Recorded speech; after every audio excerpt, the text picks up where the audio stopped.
Alright, so how's it going? And today we're taking a look at a $2,000 high-end gaming PC with the RTX 4080 Super. So hey, if you like the video, please press that like button, subscribe to see more videos of that kind, and check out the links in the description. We're gonna make this short and sweet, and let's just get to the PC parts that we have selected.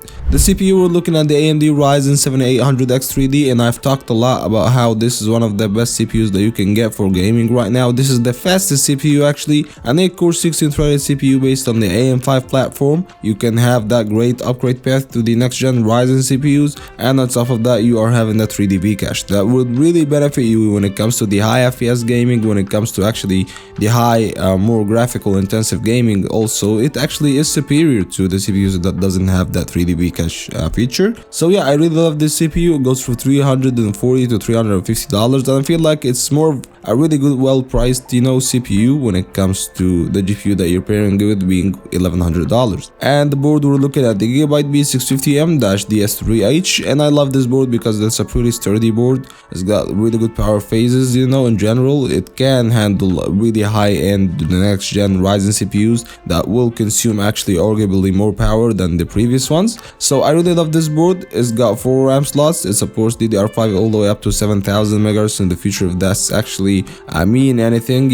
You can do RAM overclocking, you can do RAM tuning on it pretty easy, you can do undervolting, you can do CPU overclocking. So it's got all the bells and whistles for a pretty budget price. The RAM, we're looking at 32GB of DDR5 6000 MHz RAM, and I went with a pretty decent RAM, so you can do RAM tuning to pretty much squeeze more performance out of it. And you have to do RAM tuning actually when it comes to gaming. It can be beneficial in a lot of games. Now when it comes to 32 gigs, I feel like 32 gigs is the standards for gaming right now. I feel like you should have gone with 64 gigs or 48 gigs if you had the money to do so. But yeah, $2,000 doesn't seem to be that big of a budget for the highest end gaming PC, so 32 gigs is more than enough. Now when it comes to the SSD, I decided to go with a 2TB M.2 Gen 4 SSD because yeah, this is the budget PC, or not a budget PC, this is the high-end PC, so why not go with a 2TB M.2 Gen 4 SSD? So we're getting the fastest boot up times and loading speeds. There is Gen 5 SSD now, which is crazy.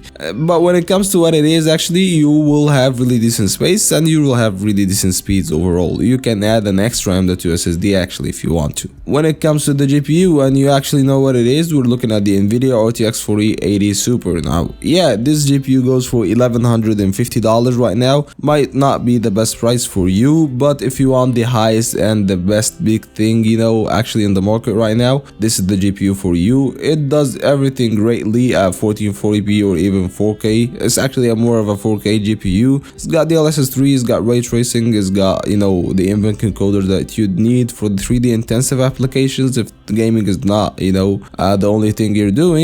But if you don't care that much, you don't care about getting the fastest thing out there, you can get the RTX 4070 Ti Super.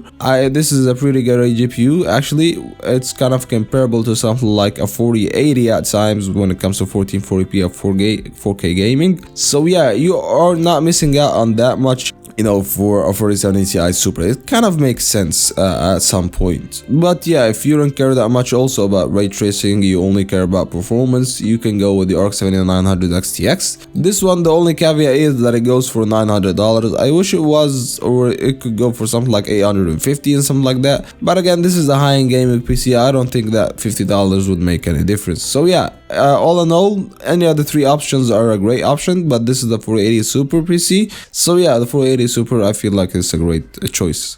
Now the case, we're looking at the NZXT H5 Flow Elite, or you can go with the brand new H6 Flow Elite. It looks really good. It's got really decent ventilation, RGB fans pre-installed, really good cable management, and yeah, a really good looking case in general. I really love it. You can get it in white or black, it depends on the theme of your PC, but this theme is actually white. So yeah, a white case that really matches the whole system. And the power supply, we're looking at an 850 watt Air Plus Gold rated power supply for around $100, and this PC wouldn't consume over that. The 7800X3D is actually a pretty power efficient chip, and the 4080 Super you can do undervolting to furthermore make this PC more power efficient. But if you don't care, the 850 watts will still be more than enough. So yeah, that's been it. If you like the video, press that like button. If you want to see more videos of that, can subscribe, and I will see you in the next one. Peace out.